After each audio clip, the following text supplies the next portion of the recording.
برادران اسلام، واجب الاحترام بزرگوں، دوستوں، بھائیوں، عزیز نوجوانوں، سیرت پاک صلی اللہ علیہ وسلم کے ضمن میں ہمارے درس کی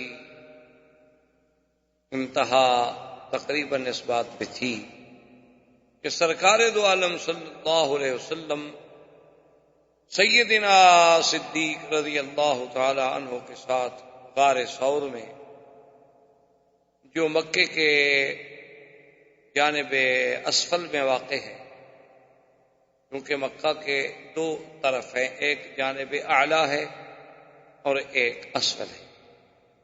جانب اعلیٰ یوں سمجھیں جسے آپ جنت المعلیٰ کہتے ہیں، اس طرف قبرستان ہے، یہ اعلیٰ ہے۔ اور اسی طرح محلہ مسفلہ، مسیال، شار ابراہیم الخلیل، الى شار الحجرہ، سب مسیال بسفلہ اسفل کا حصہ ہے۔ یہ جانب اعلیٰ ہے اور یہ اسفل ہے۔ اسی طرح یہ جو آپ کے ہاں اب بھی مکے میں قدئی معروف ہے، یہ اصل میں دو ہیں، ایک قدئی ہے، ایک قدا ہے۔ قدا جو ہے وہ جانب اعلیٰ میں ہے اور قدئی جو ہے وہ جانب اسفل۔ اور ذرا انسان تھوڑا سا تدبر سے، تفکر سے غور کرے تو اللہ نے حضور سرکار دو عالم صلی اللہ علیہ وسلم کو کوئی ایسی شان عطا فرمائی تھی، ایسی عظمت عطا فرمائی تھی کہ ہر لحاظ سے، یعنی جہاں جہاں سے حضور صلی اللہ علیہ وسلم گزرے ہیں، اللہ نے اس جگہ کو بھی آباد ضرور فرمایا، ورنہ کوئی تصور بھی نہیں تھا کہ کبھی یہ راستے بھی آباد ہوں گے۔ آج وہاں دیکھیں مخطط ہیں، دارالحجرہ ہے، حی الحجرہ ہے، آبادیاں ہیں، اور جس راستے سے حضور صلی اللہ علیہ وسلم نے سفر فرمایا تھا، طریق الحجرہ، اور اس راستے پر آبادیاں، تو جہاں سے بھی حضور صلی اللہ علیہ وسلم، اسی لیے علماء نے کہا ہے کہ حضور ظاہری طور پر یا معنوی طور پر جہاں سے بھی گزرے ہیں وہاں اللہ نے ضرور اپنی رحمتیں فرمائی۔ اسی لیے کسی شاعر نے حضور کی سیرت میں ایک بڑی عجیب بات کی ہے، ایک بڑا اچھوتا انداز ہے، خیال ہے، تو وہ یہ کہتا ہے کہ جہاں پڑی نہیں نظر وہاں ہے رات آج تک، کہ جہاں حضور صلی اللہ علیہ وسلم کی نظر نہیں پڑی، ایمان نصیب نہیں ہوا، دولت ایمان نہیں ملی، تو جہاں پڑی نہیں نظر وہاں ہے رات آج تک، اور وہیں سحر ہوئی جہاں جہاں گزر گئے۔ اسی جگہ پہ اللہ نے روشنی کر دی، ظاہری بھی اور باطنی۔ یعنی اللہ نے ایسے تو نہیں فرمایا نا کہ ہم نے آپ کو اس وقت بھیجا ہے کہ جب قوم ضلال مبین، جب قوم ظلمات میں تھی، شرک و کفر کے اندھیروں میں غلطاں و پیچاں تھی، تو اس وقت ہم نے اپنے نبی کو بھیجا ہے کہ انہیں اس سے نکالے۔ اب حضور صلی اللہ علیہ وسلم یعنی جس راستے سے بھی گزر گئے ہیں، اللہ نے اس راستے کو بھی آباد، اور جس راستے سے حضور نے اعراض فرما دیا ہے، اللہ نے اس راستے کو کبھی آباد ہی نہیں۔ یہ اللہ کی شان ہے، اللہ کا نظام۔ ورنہ دیکھیں دنیا میں اور بھی تو پہاڑ ہیں بھائی، اسی مکے میں دیکھ لو، کو پہاڑوں کی کمی ہے تو مکہ ہے ہی پہاڑوں کا شہر، لیکن جس پہاڑ سے حضور کو نسبت ہوئی کہ غار حرا میں عبادت فرمائی، جبریل آیا، وحی آئی، آج تک وہ غار حرا تاریخ کا حصہ بنا۔ غار ثور میں حضور صلی اللہ علیہ وسلم نے ہجرت کی راتوں میں 3 راتیں قیام فرمایا، تو غار ثور تاریخ کا حصہ بن گئی قیامت تک، جب تک یہ دنیا قائم ہے غار ثور اور غار حرا کا نام قائم۔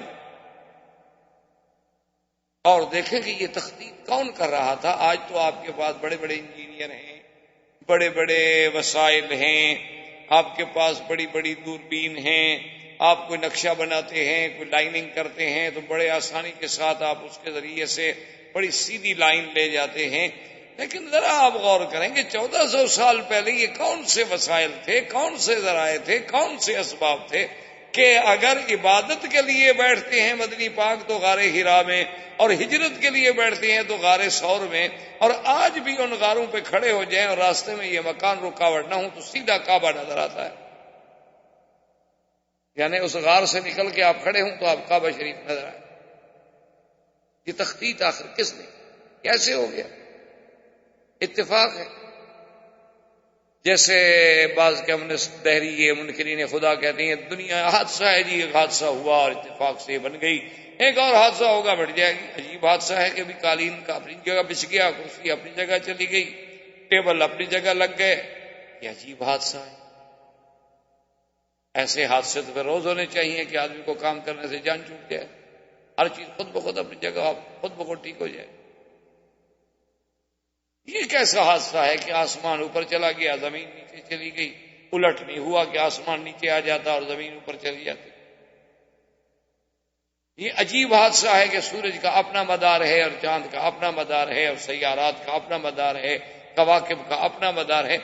اصل میں یہ بات نہیں ہے، یہ جہل ہے. جب آدمی تھوڑا سا پردہ دل سے ہٹا لے تو سمجھ آتی ہے کہ اس خالق کائنات نے اپنے حبیب لبیب سیدنا محمد رسول اللہ صلی اللہ علیہ وسلم کے لیے سب کچھ جو ہے وہ تقدیر میں پہلے سے تخطیط کر دی تھی کہ میرے نبی نے یوں چلنا ہے، یوں بیٹھنا ہے، یوں اٹھنا ہے، اور یہ واقعات پیش آئے. اسی لیے تو اس راہب نے جب دیکھا تھا نا تو ابی طالب سے کہا تھا کہ ان کو ساتھ نہ لے جاؤ. نے کہا کیوں؟ کہا اذا راؤ فقتلوہ، اگر ان کو روم والوں نے دیکھ لیا تو نہیں چھوڑیں گے، قتل کر دیں گے. اس نے کہا ولیماذا؟ اس نے کہا تمہاری آنکھوں پہ ابو طالب پٹی پڑی ہوئی ہے، مکے سے سفر کر کے یہاں تک ساتھ آ رہے ہو اور تمہیں کچھ بھی نظر نہیں آیا. اب ذرا غور کر کے دیکھو کہ جہاں نبی چلتے ہیں اوپر بادل سایہ کر لے. جس درخت کے نیچے آگے بیٹھتے ہیں لوگ سائے میں بیٹھے ہیں، حضور دھوپ میں بیٹھتے ہیں تو درخت اپنا سایہ ادھر ڈال دیتا ہے. سائے والے دھوپ میں بیٹھے ہیں اور محمد مدنی صلی اللہ علیہ وسلم طرف سایہ چلا جا رہا. دیکھا یہ تم نہیں دیکھ رہے، میں نے تو ایک نظر میں دیکھ لیا، اور تم مکے سے ساتھ چل کے آ رہے ہو اور کہتے ہو کہ میں چچا ہوں، لیکن تم نے ان خصائص پہ غور نہیں کیا. وجہ کیا تھی؟ وجہ یہی ہے کہ اگر آدمی سرسری طور پر گزر جائے اللہ کے قرآن سے، احادیث رسول سے، تاریخ اسلام سے، کہ ایک حدیث بھی ایسے پڑھ لی جیسے ڈائجسٹ پڑھا جاتا ہے.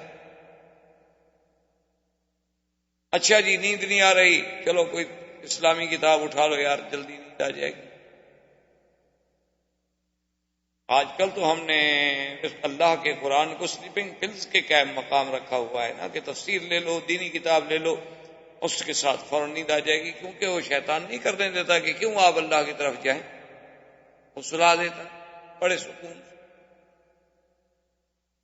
اور اس کے علاوہ اگر آپ جناب کوئی ناول لے لیں، کوئی ڈائجسٹ لے لیں، کوئی اور جس کے بارے میں آپ کو بھی یہ یقین ہو کہ میں جو پڑھ رہا ہوں یہ 100% جھوٹ ہے، پھر بھی آپ ساری رات بیٹھے رہیں پڑھتے رہیں گے کہ جناب یہ کہانی بڑی دلچسپ، بڑا اس میں سسپینس ہے، بڑے اس میں زگزیگ ہیں، بڑے اس میں گہرائیاں ہیں، گہرائیاں ہیں، اور جانتا ہے جھوٹ، پڑھنے والا بھی جانتا ہے، لکھنے والا بھی جانتا ہے میں جھوٹ لکھ رہا ہوں. تو یہ ایک عجیب اللہ کی طرف سے فیصلے تھے کہ حضور صلی اللہ علیہ وسلم اس غار میں آئے، 3 راتیں رہے. 3 راتوں کے بعد حضور صلی اللہ علیہ وسلم کا سفر مبارک شروع. حضور صلی اللہ علیہ وسلم کے سفر میں جب آپ اصل طریقے مکہ پہ آئے تو حضور صلی اللہ علیہ وسلم کو مکہ یاد آ گیا. حضور رونے، یہ تو ہم مکے میں رہتے ہوئے بھی مکے کی قدر نہیں کرتے. ہمیں اللہ نے کعبہ نصیب کیا ہے لیکن پھر بھی ہمیں نماز نصیب نہیں. ہم مکے میں رہتے ہوئے بھی عمرہ نصیب نہیں کرتے. یہ ہم آپ کے میرے بس کی بات نہیں ہے. عرب، میں نے ایک دفعہ سفر کیا، میں آ رہا تھا تقریباً الخبر سے بائی روڈ، تو جس ٹیکسی میں ہم تھے ہم نے کرایہ پہ کار لی.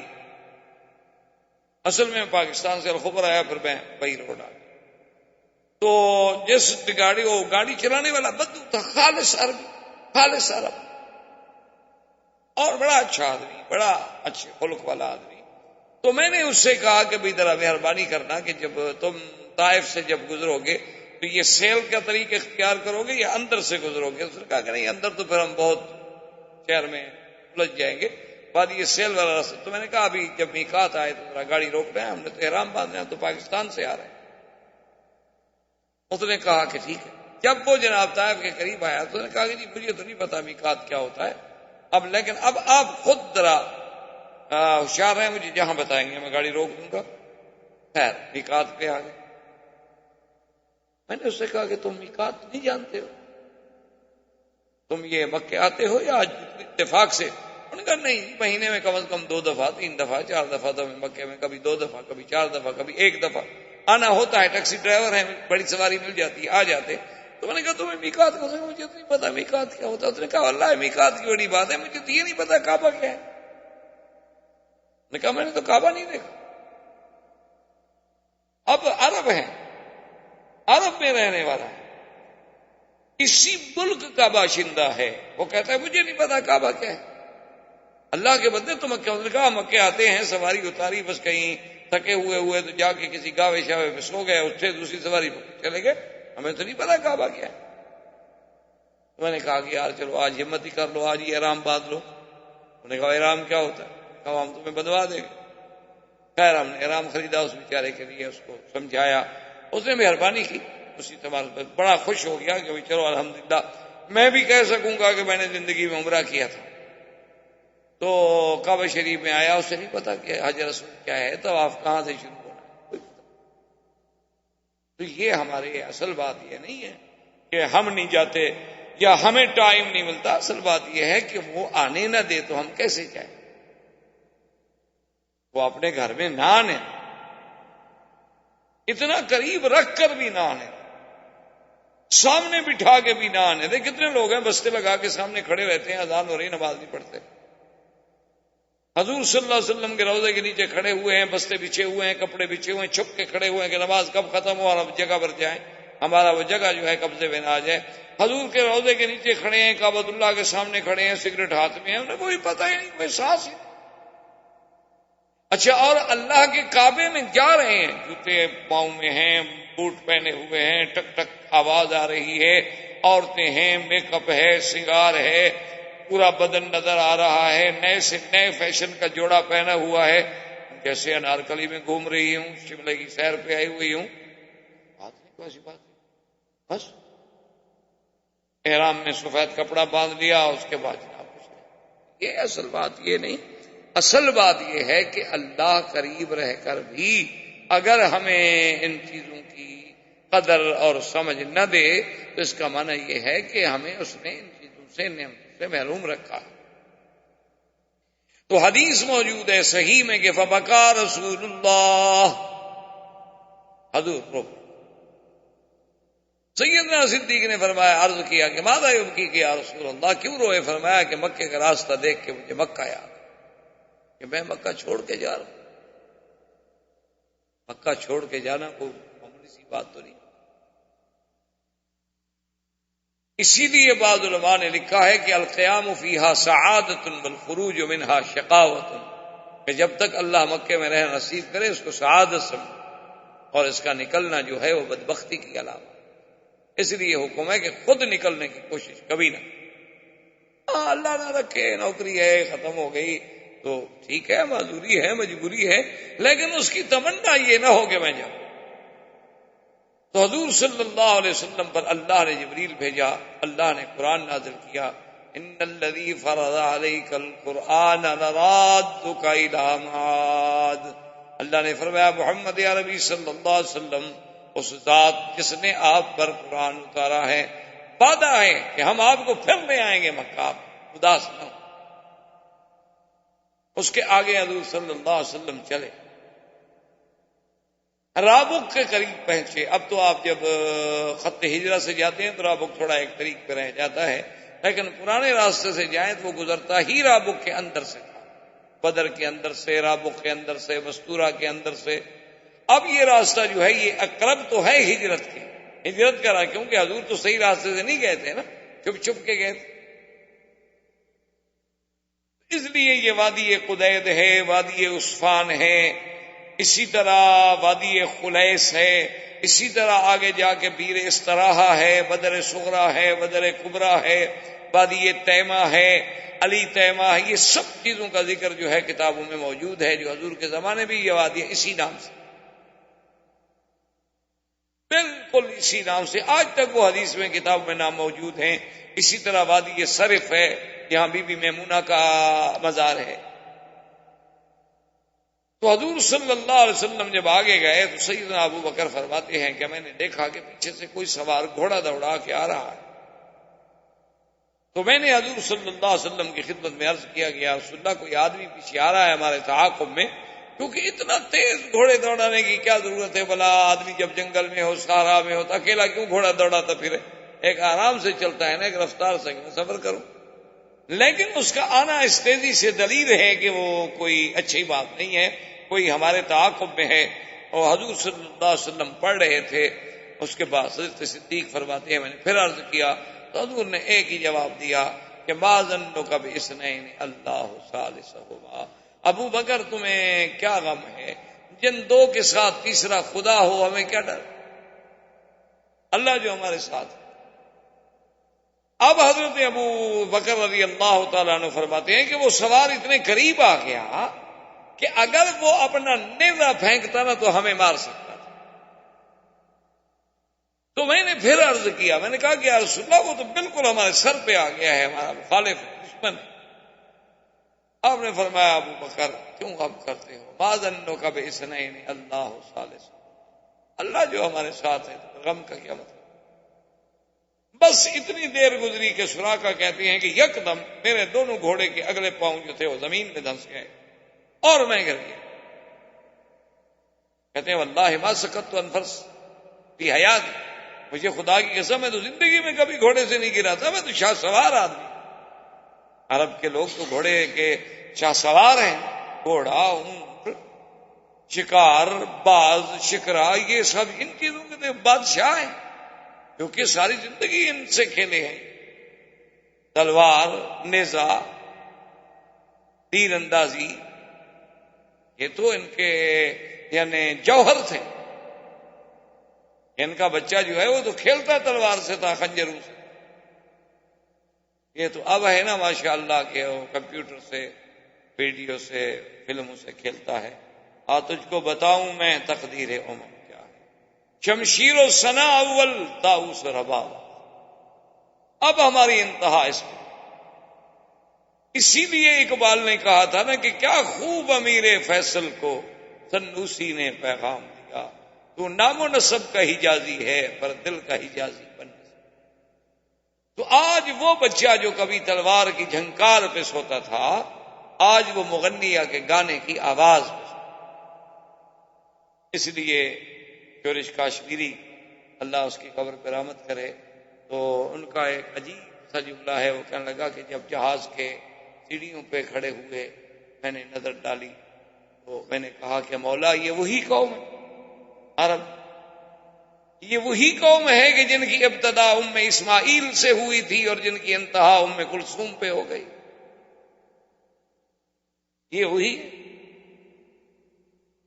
کہ ان کی ابتدا تو سیدنا اسماعیل کی اماں سے ہوئی تھی کہ وہ اسماعیل کو لے کے آئیں، زمزم نکلا، یہاں عرب آباد ہوئے. اور انتہا ان کی کیا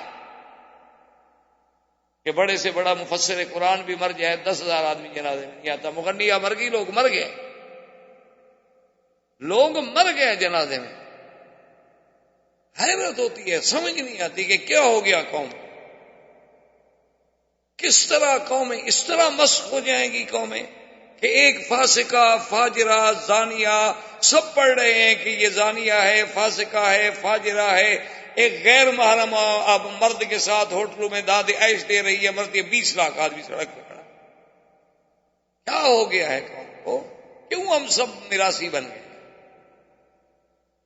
ہمیں کیا ہو گیا؟ ہماری میراث تو یہ نہیں تھی. تو اب حضور صلی اللہ علیہ وسلم کے تعاقب میں آنے والا سراقہ یہ رابق کا سردار تھا. اس کو پتہ چل گیا تھا کہ ابو جہل نے اعلان کیا ہے کہ جو محمد مصطفیٰ صلی اللہ علیہ وسلم اور ابو بکر کو پکڑ کے لائے گا تو 100 اونٹنی انعام میں ملے گی. وہ 100 اونٹنی کے لیے دوڑ رہا تھا کہ 100 اونٹنی کے زمانے میں کوئی معمولی قیمت تو نہیں. وہ کہتا ہے کہ میں تو زندگی میں کبھی گھوڑے سے نہیں گرا تھا، اور پھر گھوڑے کے پاؤں وہاں دھنس رہے ہیں کہ نیچے کوئی ریتیلی زمین ہی نہیں ہے، وہ تو کنکر والی زمین. میں حیران ہوا. خیر گرا، اٹھا، کپڑے جھاڑے. اس کے بعد پھر میں نے گھوڑے کو کھینچا، مہمیز دی تو گھوڑے نے پاؤں نکالے. پھر میں گھوڑے پہ بیٹھا، پھر میں نے گھوڑا دوڑایا. جب میں قریب آیا تو پھر میرے گھوڑے کے پاؤں دھنسے، میں پھر گر گیا. وہ کہتا ہے میں سمجھ گیا کہ یہ میرا گرنا میری کمزوری نہیں، یہ گھوڑے کی بھی کوئی شرارت نہیں. جن کے تعاقب میں جا رہا ہوں ان کی کوئی حفاظت کرنے والی ذات حفاظت کر رہی. فنادى بأعلى صوت الأمان یا محمد. زور سے چیخا، کہنے لگا محمد مصطفیٰ بس اب مجھے امان. ڈر گیا. اس نے کہا کہ اب کہیں ایسا نہ ہو کہ میں اللہ کے عذاب کا شکار ہوں. حضور پاک نے اپنی اونٹنی روک لی، سواری روک لی. سراقہ قریب آ گیا، کہنے لگا حضور مجھے امان دیا. امان ہے، کوئی بات، ہم نے تمہیں کچھ نہیں کہا. اور حضور صلی اللہ علیہ وسلم نے فرمایا کہ تمہارا نام کیا ہے؟ اس نے کہا سراقہ. کیوں آئے تھے؟ آپ کو تعاقب کے لیے، آپ کو پکڑنے کے لیے. تو انہوں نے فرمایا اب کیا ارادہ ہے؟ اس نے کہا حضور بس اب میں نے فیصلہ کر لیا ہے کہ آپ کی ذات کو کبھی نقصان نہیں پہنچاؤں گا، اور میرا یہ بھی وعدہ ہے کہ آپ جائیں مدینے تک، آرام سے سفر کریں، اس راستے سے میں آپ کے کسی دشمن کو بھی اب آپ کے پیچھے نہیں آنے دوں گا. اب دیکھیں کہ وہ ذات پاک جو خود اپنے دشمنوں سے تنگ آ کے مکہ چھوڑ کے ہجرت کر رہی ہے، دشمن جس کی تلاش میں ہے، ڈھونڈ رہا ہے، تلاش کر رہا ہے. حضور نے فرمایا اب سراقہ ایک بات میں تمہیں بتاؤں. اس نے کہا حضور بتائیں. آپ نے فرمایا کہ وہ دن کیسا لگے گا جب کسرا بادشاہ کے ہاتھ کے کنگن تمہارے ہاتھ میں ہوں گے.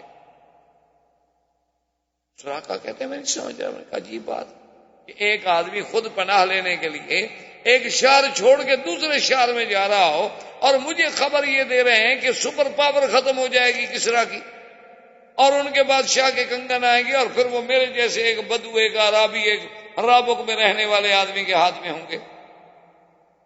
کہاں کسرا؟ ہم نے تو کبھی مکے پر حکومت کرنے کا خواب نہیں دیکھا تھا کہ جائے کہ کسرا بادشاہ کے کنگن ہمارے ہاتھ میں آئیں گے. میں نے کہا ٹھیک ہے آپ جو فرما رہے ہیں، لیکن یا رسول اللہ مجھے ایک بات کریں کہ امان لکھ دیں. آج آخر میں نے آپ سے امان مانگی ہے، آپ نے کہا کہ امان ہے، تو مجھے لکھ دیں کہ اگر کبھی کوئی وقت آئے تو آپ کی جماعت مجھے امان دے. آپ نے فرمایا ابو بکر فقط لکھ دو. حضرت ابو بکر نے کاغذ پہ لکھ دیا کہ اللہ کے رسول نے اس کو امان دی ہے، اگر کبھی مسلمانوں کے قبضے میں آ جائے تو مسلمان بھی اس کو امان. خدا کی شان دے کہ جب مکہ فتح ہو گیا، سرکار دو عالم حنین میں تشریف فرما ہے، طائف فتح ہو گیا، تو یہ سراقہ قیدی بن کے حضور کے سامنے لایا گیا. اور آتے ہوئے اس نے کہا کہ یا رسول اللہ فیصلہ کرنے سے پہلے 1 منٹ ٹھہر جائیں. جیب سے ہاتھ نکالا اور کاغذ آگے رکھا کہ حضور آپ مجھے امان دے چکے. آپ نے فرمایا الیوم یوم بر و وفا یا سراقہ، آج وفا کا دن ہے، آج بھلائیوں کا دن ہے، جاؤ ہم نے تم کو امان دی ہے، بالکل ہم اپنی زبان پہ قائم. اس نے کہا یا رسول اللہ اب کہاں جاؤں؟ وہ جانے والے دن گزر گئے، اب تو میں اسلام لانے کے لیے حاضر ہوا، کلمہ پڑھا، مسلمان ہو گیا.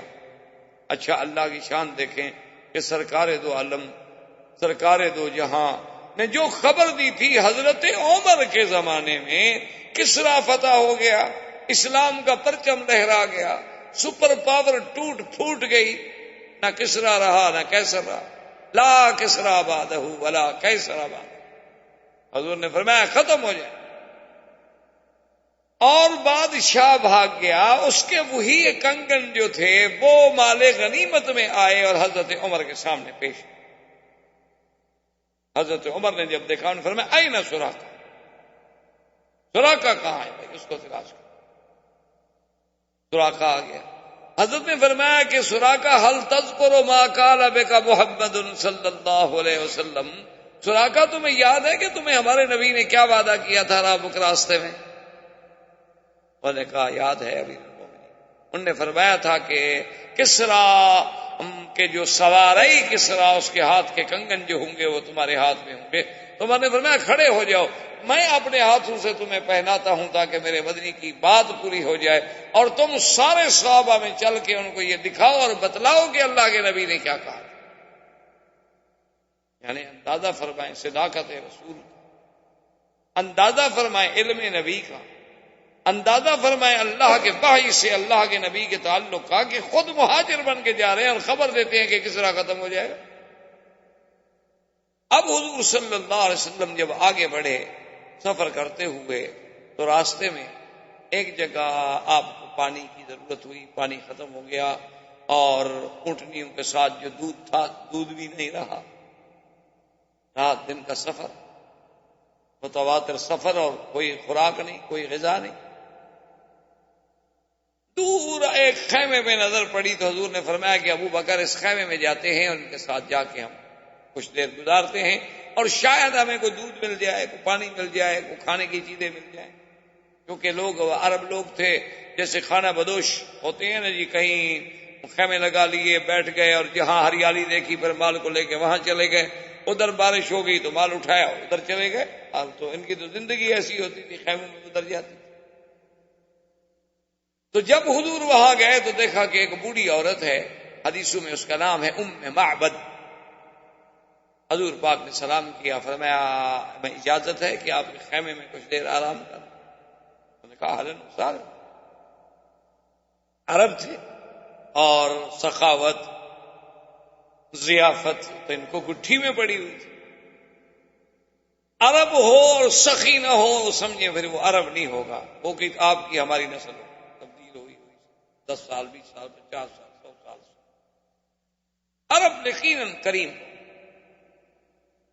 یہ ناممکن ہے کہ عرب ہو اور بخیل ہو اور شہید ہو اور وہ بیچارہ ہر وقت 99 کی مار میں ہو گن رہا ہو. کیا 99 ہو گیا تو 100 کب ہوں گے؟ عرب ایسی انہوں نے تو کل کا کبھی نہیں سوچا کہ کل کیا ہوگا. ہوگا جو ہوگا نہیں ہوگا. پتہ ہے ضروری ہے کہ ہم زندہ رہیں گے، کل آج کیوں خرابی کے ساتھ بھوکے گزاریں. اس نے کہا اہلاً وسہلاً. بیٹھ گئے حضور صلی اللہ علیہ وسلم. حضور نے فرمایا کہ اماں جان، بوڑھی اماں، تمہارے گھر میں کوئی کھانے پینے کا؟ اس نے کہا واللہ یا رسول اللہ اگر کوئی چیز، اس کو پتہ نہیں ہے کہ حضور رسول اللہ. اس نے کہا کہ میں میرے مہمان ہیں، اگر میرے خیمے میں کچھ ہوتا تو آپ کو مانگنا پڑتا. یہ تو عیب ہے عرب.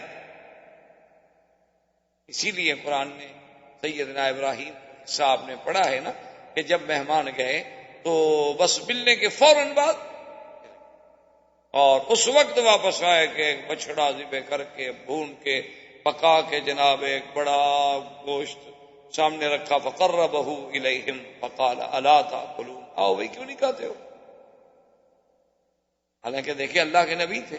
اچھا پوچھ لیتے پہلے ذرا تفصیل ہو جاتی تو نہ بچڑا ذبح کرنا پڑتا، نہ تکلیف کرنی پڑتی، نہ گوشت پکانا پڑتا. لیکن علماء نے لکھا کہ سنت الانبیاء اور عادت الکرام، سخی اور کریموں کی عادت یہ نہیں ہوتی کہ مہمان سے پوچھیں گے جی آپ نے کھانا کھانا ہے.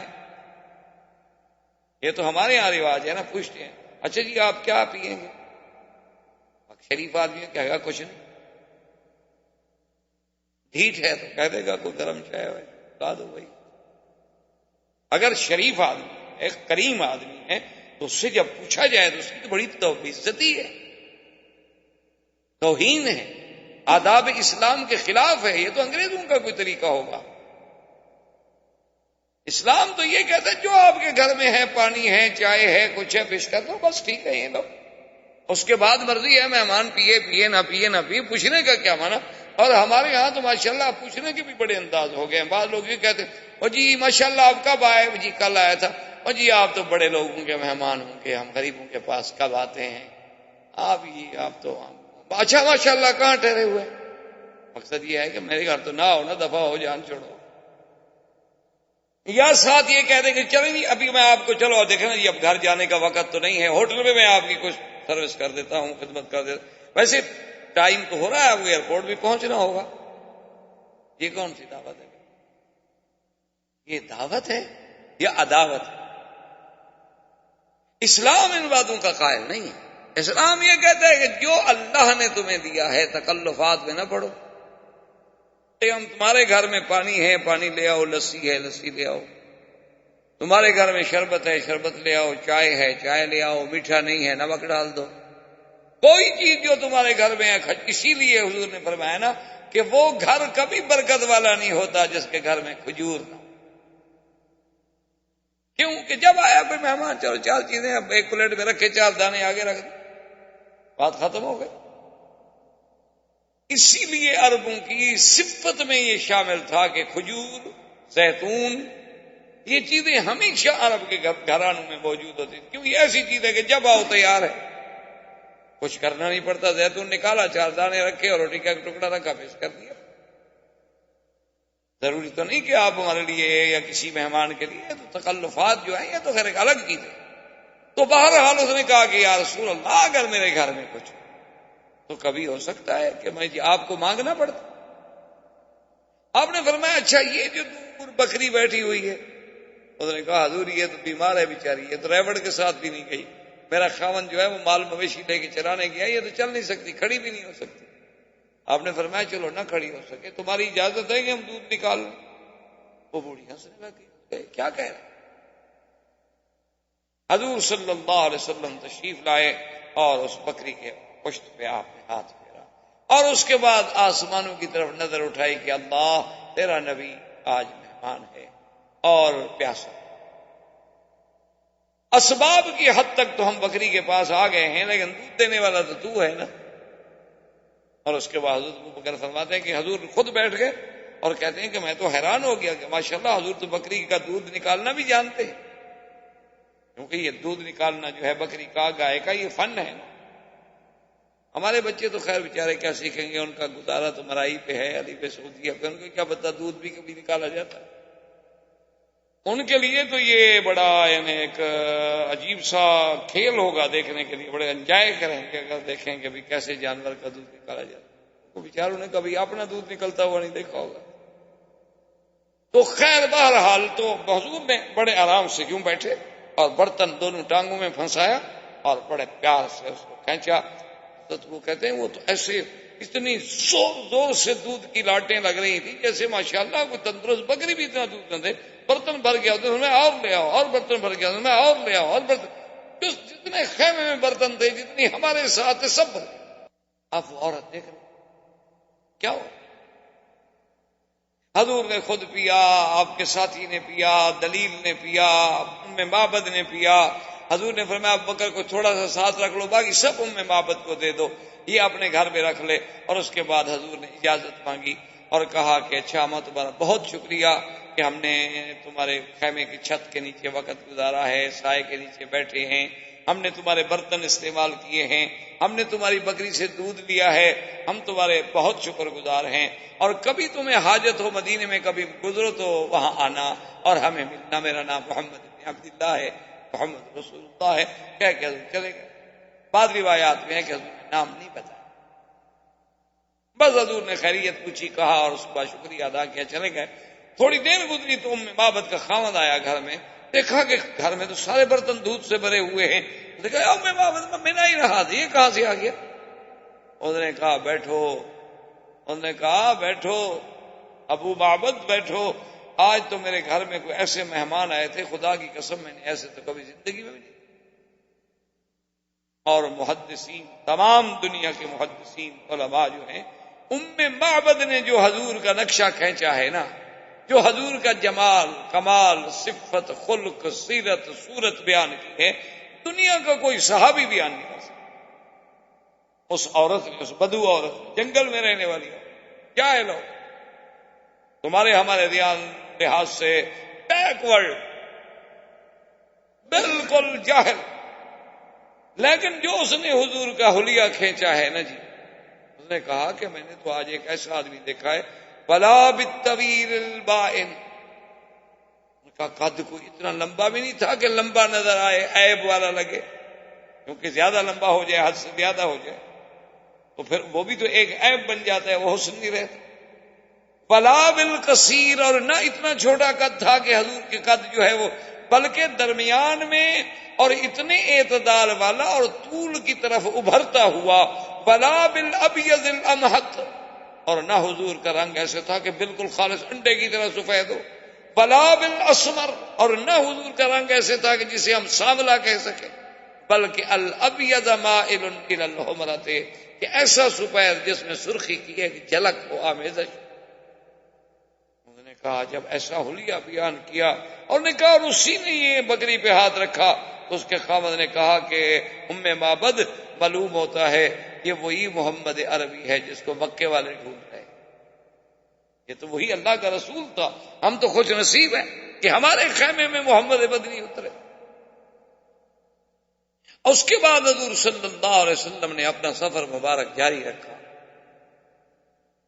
اور مدینے والوں کو یہ تو پتا تھا کہ آقا انعامدار آنے والے ہیں، لیکن یہ پتہ نہیں تھا کہ کب چلے ہیں مکے سے، کب آئیں گے. ٹیلی فون تو تھا نہیں کہ کوئی ٹیلی فون پہ بتا دیتا.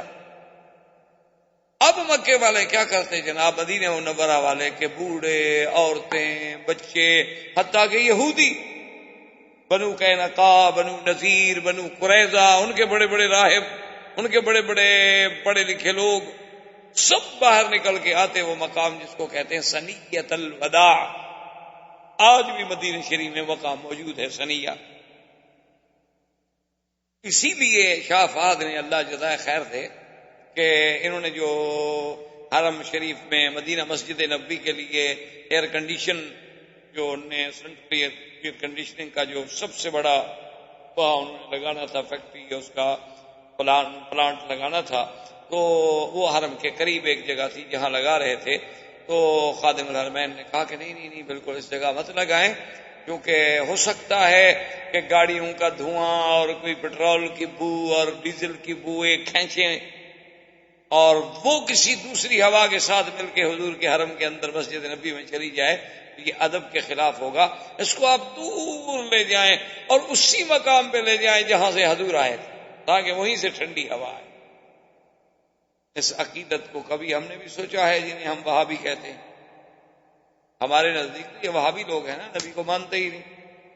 نبی کو تو صرف ہم انڈو پاک والے مانتے ہیں، جن کا گزارا ہی ماشاءاللہ قوالیوں پہ ہے یا مجرے پہ. قال رسول اللہ جنہیں کبھی نصیب ہی نہیں ہوتا.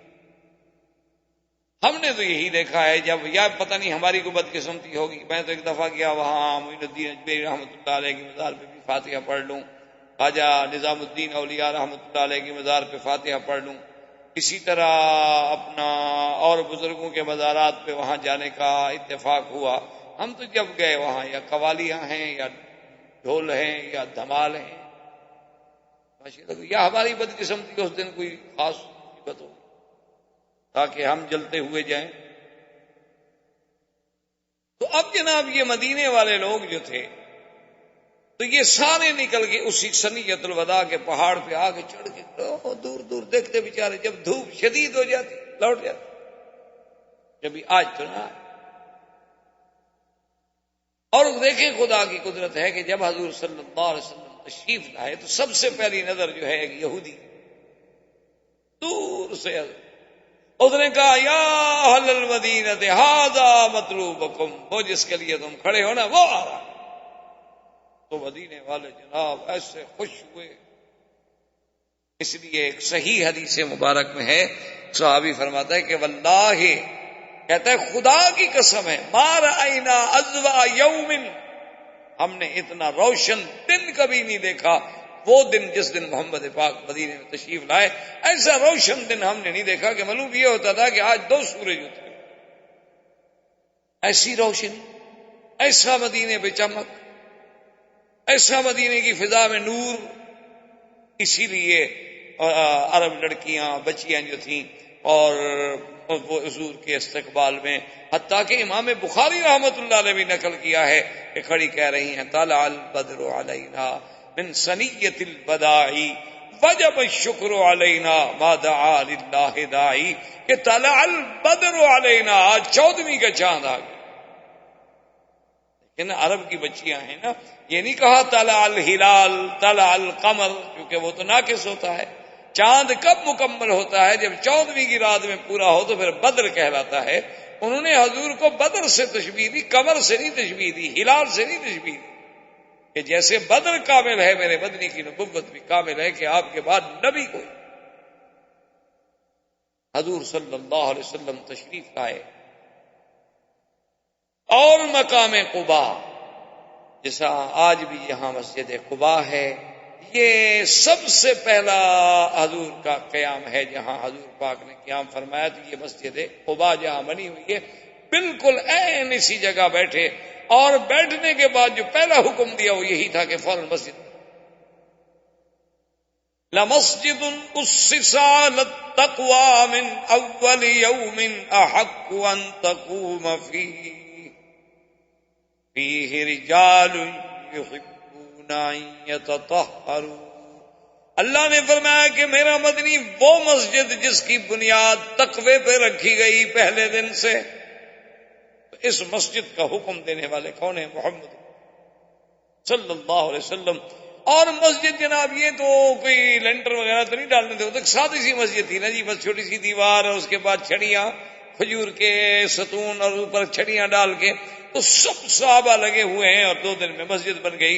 تو حضور صلی اللہ علیہ وسلم سوموار، منگل، بدھ، خمیس، 4 دن آپ نے قباء میں قیام فرمایا۔ اس کے بعد حضور پاک نے مدینے کے لیے روانگی اختیار کی۔ جس دن حضور روانہ ہوئے وہ جمعہ کا دن، اور حضور صلی اللہ علیہ وسلم ابھی مدینہ منورہ میں نہیں پہنچے تھے، راستے میں تھے، بنی عامر ابن عوف میں یا بنی سالم ابن عوف، ایک ہی بات۔ تو وہاں جمعہ کا وقت ہو گیا، تو سب سے پہلا جمعہ جو ہے، پہلا خطبہ جو حضور نے دیا ہے وہ اسی جگہ میں ہے، قباء اور مدینے کے درمیان، بنی سالم ابن عوف۔ اچھا، ویسے حضور کے آنے سے پہلے بھی جمعہ شروع ہو گیا تھا۔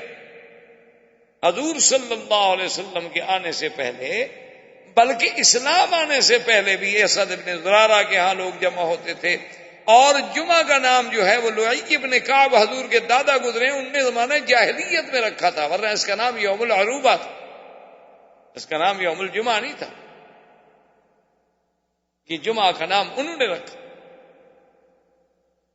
اور پہلا جمعہ مدینے میں پڑھا ہے تو اسد ابن زرارہ نے، اور پھر سرکار دو عالم، سرکار دو جہاں، رحمت للعالمین صلی اللہ علیہ وسلم نے ہجرت کے بعد پہلا جمعہ جو پڑھا ہے بنی سالم ابن عوف میں، اور جمعہ پڑھانے کے بعد حضور پھر روانہ ہوئے۔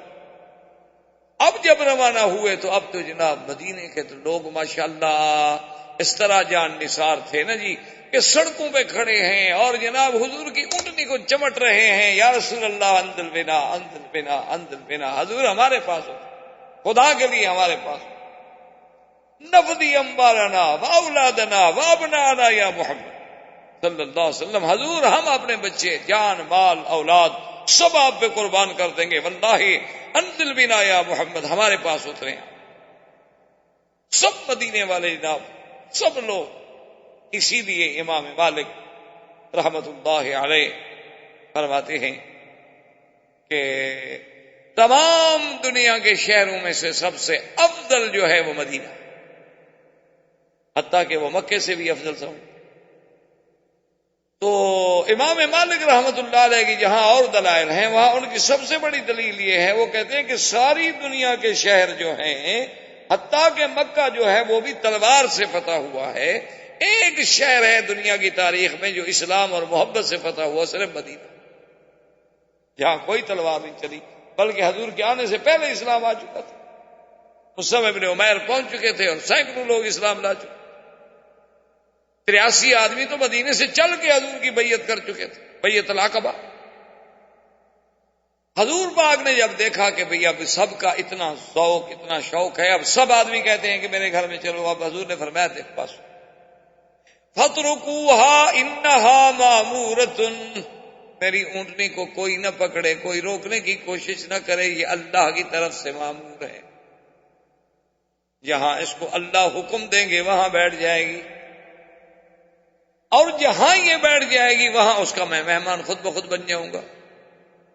تو اس لیے میری اونٹنی کو پکڑنے کی کوشش نہ کریں، روکنے کی کوشش نہ کریں، اس کو اس کے حال پہ چھوڑیں۔ اب حکم ہو گیا تو اب جناب سب ہٹ کے کھڑے ہو۔ اب حضور کی اونٹنی جا رہی ہے، اور جس جس کے گھر سے گزر جائے اس کے لیے تو بڑی امیدیں اور آسیں ٹوٹ جائیں، اگلا امید میں لگ جائے۔ چلتے چلتے چلتے چلتے ایک خالی جگہ ہے دیار بنی نجار میں، یوں سمجھیں گے جہاں آج مسجد رسول پاک جو مسجد نبی ہے، جہاں آج آپ نماز پڑھتے ہیں، یوں سمجھیں بالکل یہی جگہ۔ یہ اصل میں علاقہ تھا بنی نجار کا، حضور صلی اللہ علیہ وسلم کے اقوال تھے، اور یہ جگہ بالکل خالی پڑی تھی۔ یہیں آگے اونٹنی بیٹھ گئی، اور ساتھ ہی حضرت ابی ایوب کا گھر تھا۔ جب اونٹنی یہاں بیٹھ گئی تو بعد نے اس کو اٹھانے کی کوشش کی، دعوہا، چھوڑ دو، انہا مامورۃ، میری اونٹنی کی عادت نہیں ہے کہ ایسے بیٹھتی ہے، اللہ کا حکم ہے، بس اللہ کے حکم سے اونٹنی بیٹھ گئی۔ حضور نے فرمایا لمن ھذا الارض، یہ زمین کس کی ہے؟ انہوں نے کہا حضور یہ 2 یتیم بچے ہیں، ان کی زمین۔ آپ نے فرمایا ان کو بلاؤ، آ گئے۔ آپ نے فرمایا یہ زمین بیچتے ہو؟ انہوں نے کہا ہی الگ ہے یا رسول اللہ۔ انہوں نے کہا کمال ہے، ہم یتیم ہیں، غریب ہیں، لیکن محمد مدنی آپ مدینے میں آئے ہیں، ہمارا سب کچھ آپ پہ قربان ہے، یہ سب آپ کا ہے، خریدنے کا کیا مطلب؟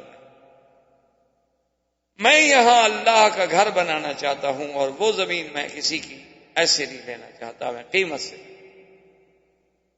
اسی لیے فقہا نے لکھا ہے کہ ارض مغصوبہ اگر کسی کی زمین زبردستی چھین لی جائے، یا اپنے اقتدار کی وجہ سے آپ کسی سے مانگیں اور وہ بندہ بیچارہ کیا انکار کرے، آپ بڑے آدمی ہو، ڈرتا ہے نہیں دوں گا تو یہ ویسے ہی لے سکتے ہیں، کہا جی صاحب بالکل حاضر ہے۔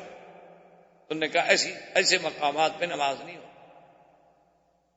یا وہ زمین کسی حرام کے پیسے سے خریدی جائے، سود کے پیسے سے، رشوت کے پیسے سے۔ میں ایک دفعہ گیا تو ڈپٹی کمشنر صاحب تھے ہمارے ضلع کے، اب پتہ نہیں ہے نہیں ہے اللہ عالم، تو وہ بیچارے مجھے ملنے آئے، ان کی بڑی مہربانی شرافت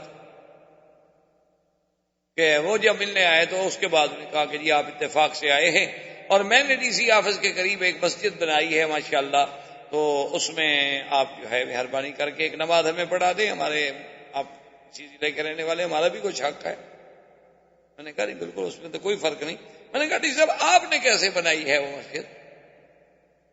تنخواہ سے؟ کہتے ہیں جی تنخواہ ہماری اتنا کہاں ہوتی ہے کہ ہم مسجدیں بنا سکیں، اصل بات یہ تھی کہ بس کوئی ذمہ دار کام کرانے کے لیے آیا، کوئی جاگیردار، کوئی صنعت کار، کوئی کاروباری، کوئی بزنس مین، تو بس ان سے کہا کہ دیکھو بھی یہ مسجد بنا رہا ہوں، کام تمہارا تب کروں گا کہ اتنے پیسے پہلے مسجد کے لیے دیو۔ انہوں نے کہا تھا اس میں تو پھر نماز پڑھنی ناجائز ہے، اس میں تو کسی اور مولوی سے افتتاح کروا لیں۔ یہاں بہت سارے مولوی ہیں ماشاءاللہ، بینکوں کا افتتاح کراتے ہیں، تمہاری مسجد کا بھی کر دیں گے۔ مرزائیوں کے نکاح پڑھ دیتے ہیں تو مسجد کے افتتاح کون سی بات ہے؟ معمولی سی بات، ہر قسم کا مولوی مل جاتا ہے، سرکاری بھی ہوتے ہیں، درباری بھی ہوتے ہیں، علماء سو بھی ہوتے ہیں، علماء حق بھی ہوتے ہیں، اللہ والے بھی ہوتے ہیں۔ میں کہا جی حرام؟ نے کہا بالکل حرام ہے، وہ تو آپ کو ڈپٹی کمشنر سمجھ کے اگلے ڈر کے مارے پیسے دیے، خوشی سے کو دے کے کیا ہے۔ تو اس طرح علماء نے لکھا ہے کہ ایسے طریقے سے بھی جب اللہ کا گھر بنے تو خالص بلکہ بعض علماء تو یہ کہتے ہیں کہ کوئی خطیب اپنی تقریر سے متاثر کر کے لوگوں سے چندہ وصول کر لے، وہ کہتے ہیں یہ بھی ڈاکے میں شامل ہے۔ ایک آدمی زبردستی ڈاکہ مارتا ہے، ایک آدمی تقریر کے ذریعے سحر کر رہا ہے، حالانکہ وہ دینا نہیں چاہتا تھا لیکن اس کی جیب سے اس نے نکلوا دیا ہے۔ تو نے کہا اس نے طیب نفس سے تو نہیں دیا نا، شرمندگی سے دیا ہے۔ کبھی لوگ کیا کہیں گے اتنا بڑا آدمی بیٹھا ہوا یار اس نے کچھ بھی نہیں دیا، حالانکہ وہ چاہتا نہیں تھا دینا۔ انہوں نے کہا کہ علماء کا یہ کام ہے کہ اپنے مساجد مدارس کی کیفیت جو ہے وہ رکھ دیں لوگوں کے سامنے کہ بھئی مسجد کے یہ ضروریات ہیں، مدرسے کی یہ ضروریات ہیں، اللہ جس کو توفیق دے دیتے ہیں۔ لیکن آج کل مشکل تو یہ ہے نا جی، آگے لوگ بھی تو ایسے ہیں نا ماشاءاللہ، کرے کیا؟ انہوں نے کہیں سینما بنانی ہو، کلب بنانا ہو، دیکھیں جناب ماشاءاللہ سال کی تنخواہ لگا دیں گے، مسجد کے لیے کہو تو 1 مہینے کی دینے کے لیے تیار نہیں۔ پھر ان کو مولوی بھی الحمدللہ ایسے ہی ٹکرتے ہیں، اللہ کی رحمت۔ آخر انہوں نے بھی رسول تو کرنا ہے. تو اب جناب جب حضور صلی اللہ علیہ وسلم نے وہ زمین اب حکم دیا فوراً مسجد بناؤ اور اپنا فرمایا ابو ایوب ہم مہمان تمہارے کیونکہ گھر تمہارا قریب، یہ تمہارا نصیب ہے کہ اونٹنی یہاں بیٹھ گئی. حضرت ابی ایوب انصاری کا گھر جو تھا حدیث میں آتا ہے طابقین، 2 منزلہ تھا، یعنی 2 کمرے نیچے 1-2 کمرے اوپر تھے. تو اس نے کہا کہ یا رسول اللہ آپ تو اوپر رہیں گے ہم نیچے رہیں گے. آپ نے فرمایا کہ نہیں یہ نہیں ہوگا، ہم رہیں گے نیچے تم رہو اوپر، کیونکہ ہمیں تو لوگ ملنے کے لیے آئیں گے اور جب آئیں تو اوپر چڑھیں اور اتریں اور اوپر چڑھیں اور اتریں، تمہارے لیے بھی مشکل، ملنے والوں کے لیے بھی مشکل، ہمارے لیے بھی مشکل، لہذا ہم جو ہے وہ تو نیچے رہیں گے تم اوپر رہو. ٹھیک. حضرت ابی ایوب نے اپنے بیوی سے کہا کہ بات سنو، اگر ہم اوپر ہیں اور حضور نیچے ہیں، ایک تو یہ ادب کے خلاف ہے کہ ہم حضور سے اعلیٰ ہوں، اور دوسری بات یہ ہے کہ ہمارے پاؤں کی آواز سے حضور کے آرام میں خلل نہ پڑے، اور تیسری بات یہ ہے کہ جب یہاں ہم کھڑے ہیں پتہ نہیں یہی عین نیچے حضور بیٹھے ہوں، اس لیے دیوار کے ساتھ لگ کے سو جاؤ. دیوار کے ساتھ لگ کے سو گئے. اچھا خدا کی شان ہے، ان کا سر جرا، ان کے گھر میں ایک مٹکا تھا بڑا پانی کا جو اوپر رکھا ہوا تھا، تو وہ ٹوٹا. وہ جب ٹوٹا تو اس کا پانی جب نکلا تو اب پانی کیسے روکیں جی؟ پہلے والے کو یہاں والے سسٹم تو نہیں تھے نا، آج کل باقاعدہ مواسیر لگے ہوئے تھے اور نفایات تھے اور یہ تھا اور وہ تھا. وہ تو سادے سودے سے گھر ہوتے تھے، مٹکے بھر کے لاتے تھے، مشکیزیں کندھے پہ رکھ کے بھرا کرتے تھے. ان کے پاس ایک ہی لحاف تھی جو سردی میں وہ ڈالا کرتے تھے. تو جلدی سے ابی ایوب نے وہ لحاف اٹھا کے اسی پانی پہ ڈال دی کہ پانی اگر نیچے بہتا ہے تو کہیں حضور کے لیے تکلیف کا باعث نہ ہو. اور اس کے سوا کوئی لحاف نہیں تھا، اور مدینے کی سردی پر آپ جانتے، اسی طرح سردی میں رات گزار دی بغیر لحاف کے، لیکن حضور کے آرام کا خیال رکھا. صبح جب ہوئی تو حدیث میں آتا ہے، ایک روایت میں ہے کہ ابو ایوب نے کہا، اور ایک میں ہے کہ حضور نے فرمایا کہ ابو ایوب معلوم ہوتا ہے کہ تم رات کو سو نہیں سکے. انہوں نے کہا حضور بات تو بالکل ٹھیک ہے، ہم ادب سے کیسے سو؟ آپ مہربانی فرمائیں، آپ اوپر منتقل ہو جائیں اور ہمیں جو ہے مہربانی فرما کے نیچے رہنے دیں. وہ آنے جانے والی تکلیف تو برداشت ہو سکتی ہے، لیکن ہم یہ کیسے برداشت کریں کہ ہم یکون اعلیٰ اعلیٰ رسول اللہ، ہم آپ سے اوپر رہیں. یہ عشق کی بات ہوتی ہے، یہ محبت و ادب کی بات ہے. اور صحابہ میں جتنی ادب تھا اس کا تو سوچا بھی نہیں جا سکتا. اسی لیے ایک صحابی فرماتے ہیں کہ میں نے ایک شخص سے پوچھا کہ حل انت اکبر ام رسول اللہ، کہ بھئی تم بڑے ہو یا حضور؟ کیا پوچھ لیا جاتا ہے، ایک سوال ہوتا ہے عمر میں، یعنی آپ عمر میں بڑے ہیں یا حضور صلی اللہ علیہ وسلم پر زیادہ ہے. اب اس میں پوچھنے والے کے دماغ میں یہ قطعاً تصور ہی نہیں ہو سکتا کہ نعوذ باللہ وہ کوئی شان میں تقابل کرائے. کون نبی کے شان کا مقابلہ کرے؟ وہ جانتا ہے کہ اللہ کے نبی کی شان کا مقابلہ، وہ تو صرف یہ پوچھ رہا ہے باعتبار سن، باعتبار عمر کے، کہ بھئی تم عمر میں بڑے ہو یا حضور پاک بڑے ہیں. دیکھیں ادب کا تقاضا کتنا پیارا جواب دیتا ہے. اس نے کہا ورسول اللہ اکبر وانا اقدم منہ میلادا، کہ بڑے تو میرے حضور ہیں لیکن پیدا میں ان سے پہلے ہوا. اندازہ کریں اس شخص نے یہ لفظ بھی گوارا نہیں کیا کہ یہ کہتے کہ میں بڑا ہوں. آج تو ادب سے ہم محروم ہو گئے ہیں نا. آج تو لوگ نبی کا نام ایسے لیتے ہیں جیسے کہ وہ اپنے رشتے دار کا نام لے رہے ہیں. اتنی گستاخی، اتنی بے ادبی کہ، اور عاشقوں کا یہ عالم تھا کہ اگر ہزار بار بشویم دہن بمشک و گلاب ہنوز نام تو گفتن کمال بے ادبیست. مولانا جامی کہتا ہے یا رسول اللہ 1000 دفعہ اگر میں اپنے اس منہ کو عرق کے گلاب سے دھو کے تمہارا نام لوں پھر بھی ڈر لگتا ہے کہیں بے ادبی نہ ہو جائے میری گندی زبان سے. نام محمد مصطفیٰ کیسے لوں؟ یہ عشق کی بات. ورنہ نام تو لیتے تھے، صحابہ بھی پڑھتے تھے. یہ مقام عشق تھا، یہ مقام ادب تھا، یہ مقام محبت تھا. کہ حضور صلی اللہ علیہ وسلم کے اوپر ہم کیسے رہیں بھی، حالانکہ حکم تو حضور کا تھا، آپ نے فرمایا کہ اوپر چلے جاؤ۔ تو حضور صلی اللہ علیہ وسلم نے مسجد نبوی میں یہ سب سے پہلی مسجد قباء، اور اس کے بعد جو مسجد ہے وہ مسجد نبی ہے، مسجد رسول اللہ صلی اللہ علیہ وسلم۔ اور وہ مسجد بھی کیا تھی؟ کچی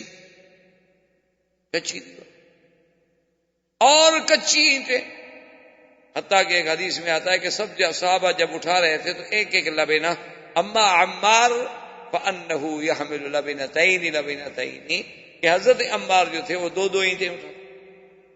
جب حضور نے دیکھا نا ان کی اینٹیں تو آپ نے فرمایا عمار، آپ نے دعا دی کہ بارک اللہ لکا، اور اس کے بعد کہا عمار لیکن بات یہ ہے عمار تقتلہ فئۃ الباغی، تمہیں ایک باغی جماعت قتل،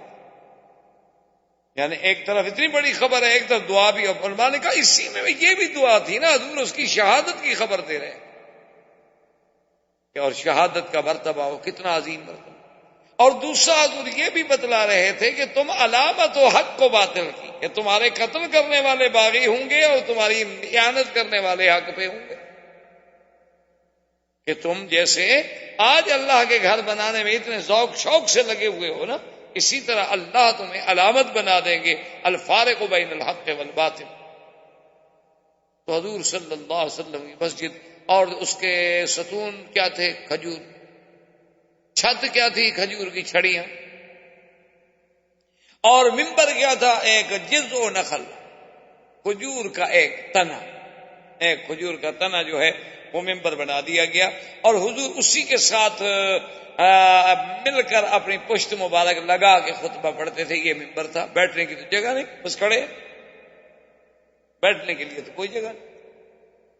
حتیٰ کہ وہ حدیث مبارک میں صحیح واقعہ ہے کہ ایک عورت آئی، اس نے کہا کہ یا رسول اللہ انا عندی نجارن، میرے پاس میرا خادم جو ہے وہ درخان کا کام کرتا ہے، اگر اجازت دو تو آپ کے لیے ہم منبر بنا دیں، کیونکہ آپ کھڑے کھڑے خطبہ پڑھتے ہیں، کچھ تو استراحت ہو، اس کے بعد چلو آدمی بیٹھ سکے۔ تو آپ نے اجازت دے دی، تو سب سے پہلے منبر حضور کے لیے بنایا گیا، تو اس عورت نے بنایا، وہ لکڑی کا تھا، اس کے 3 درجات۔ ویسے خیر الحمدللہ یہ سنت تو ابھی تک ہمارے ہاں باقی ہے، ہر مسجد میں انڈو پاک میں منبر بنائے جاتے ہیں، اور ماشاءاللہ آسا بھی رکھتے ہیں، اور بعض مسجدوں میں دیکھو تو آسا بڑا ہے، مولوی چھوٹا، عمل ہے نا جی، اور آسا اتنا رنگین، اتنا خوبصورت کہ مولوی صاحب صرف آسا ہی دیکھتا رہے، خطبہ ہی اس کو بھول جائے۔ میں نے تو ایسے آسے دیکھے ہیں مساجد میں جہاں میں گیا ہوں، ماشاءاللہ ان سنتوں کا بڑا خیال ہے لوگوں، لیکن حضور کے دندان شہید کرنے والی سنت وہ یار دعا، اس کے لیے دعا۔ بھئی حضور نے جہاد بھی فرمایا تھا، پیٹ پہ 2 پتھر بھی باندھے تھے، آپ نے فاقہ بھی برداشت کیا تھا، آپ نے ہجرت بھی کی تھی، غاروں میں بھی چھپے تھے، وہ سننا بس یہ دعا، اس کے لیے دعا۔ صرف حضور صلی اللہ علیہ وسلم کی سنت مبارک آسا تھا، پگڑی تھی، حلوہ مبارک پسند تھا، گوشت کی چوڑیاں پسند تھی، یہ ماشاءاللہ سب کو حدیث ازبر یاد ہے، بما سند، بما متن، بما روات، بما احوال اسماء اور رجال۔ یہ تو قیامت آئے گی تو مولویوں کا فیصلہ بھی ہو جائے گا، پیروں کا بھی ہو جائے گا، آئے گا وقت، ایک دن انصاف کا تو آنا ہے نا، یہ تو نہیں ہونا نا کہ اسی طرح دنیا چلتی رہے۔ اسی لیے تو خدا کہتے ہیں افنجعل المسلمین کالمجرمین، کیا ہم مسلمان اور مجرم دونوں کو برابر کر دیں گے؟ ام نجعل الذین آمنوا وعملوا الصالحات کالمفسدین فی الارض، اللہ نے فرمایا ایمان لانے والے، اعمال صالحہ کرنے والے، فساد مچانے والے، کیا ہم ان دونوں کو برابر کر دیں گے قیامت میں؟ ام نجعل المتقین کالفجار، کہ ہم متقی اور فاجر کو برابر کر دیں گے، حق کے لیے مرنے والوں کو، حق کے لیے قربانیاں دینے والوں کو، اور اللہ کے نبی کے نام پہ دھوکہ دے کے حلوہ کھانے والے قیامت میں کو برابر ہو جائے گے؟ وہ بات ہے، یہ اللہ کا عدل ہے، وہاں تو انصاف ہوگا۔ حضور صلی اللہ علیہ وآلہ آلہ وسلم نے قبول فرما لیا۔ صحابی کہتے ہیں کہ حضور جب آئے خطبہ دینے کے لیے تو اس درخت کے قریب نہ گئے، اس نئے ممبر پہ بیٹھے۔ اس کے بعد کہتے ہیں کہ ہم نے کیا دیکھا کہ فَسَمِعْنَا صَوْتَ الْبُكَاءِ كَحَنِينِ النَّاقَةِ، ایسے جیسے اونٹنی اپنے بچے کے لیے چیختی ہے نا، آوازیں آتی ہیں، ایسے اندر رونے کی اس درخت سے، خشک درخت کے تنے سے آواز آ رہی ہے۔ فَنَزَلَ رسول اللہ صلی اللہ علیہ وسلم، حضور ممبر سے اترے، فَضَمَّهَا، آپ نے اس کو سینے سے لگا لیا۔ صحابہ کہتے ہیں ہم نے دیکھا کہ جیسے بچے کو چپ کراؤ نا، ماں باپ بچے کہتے ہیں چپ کرو چپ کرو، تو بچہ روتا روتا آہستہ آہستہ چپ کرتا ہے، تو وہ درخت بھی اسی طرح آہستہ آہستہ آہستہ آہستہ چپ کرتا گیا، حتیٰ سکنا، حتیٰ کہ سکون آ گیا۔ اندازہ کریں کہ اس لکڑی میں بھی فراق رسول اللہ کا یہ اثر ہے۔ ہمیں بھی کبھی رونا آیا ہے حضور کے فراق پر؟ ہماری آنکھوں سے بھی کبھی آنسو نکلے؟ ہمیں بھی کبھی مدینے سے جدا ہونے کا دکھ ہوا ہے؟ ہمیں بھی کبھی حضور صلی اللہ علیہ وسلم کی سیرت کا کوئی پہلو یاد آیا ہو، کوئی سنت کا پہلو یاد آیا ہو، اور اس پہ ہم نے بھی آنسو بہائے ہوں کہ ہائے کاش ہمیں یہ سعادت نہ مل سکی؟ تو حضور صلی اللہ علیہ وسلم کے لیے تو پتھر تھے، جمادات تھے، نباتات تھے، ہر بات میں یعنی اللہ نے جب تمییز پیدا کی اور جب اس میں شعور و ادراک پیدا کیا تو اس کو بھی حضور صلی اللہ علیہ وسلم کی قدر و منزلت کا پتہ چلا۔ تو حضور صلی اللہ علیہ وسلم ہجرت کے بعد مدینہ منورہ میں پہنچے، اور مدینہ منورہ میں مسجد کے قیام کے بعد پھر حضور نے احکامات جاری فرمانے شروع فرمائے۔ وما علینا الا البلاغ وآخر دعوانا ان الحمد للہ رب العالمین، والسلام علیکم ورحمۃ اللہ وبرکاتہ۔ برادران اسلام، واجب الاحترام بزرگوں، بھائیوں، ساتھیوں، ہم نے اپنے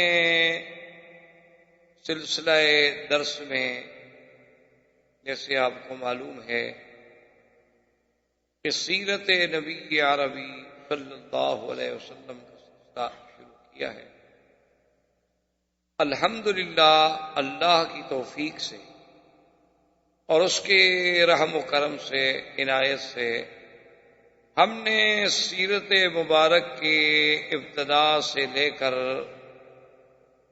تقریباً حضور صلی اللہ علیہ وسلم کا ہجرت کا فرمانا، سرزمین مکہ مکرمہ سے ہجرت اور مدینہ منورہ کے ورود تک کا بیان تقریباً اختصار سے ہم کر چکے۔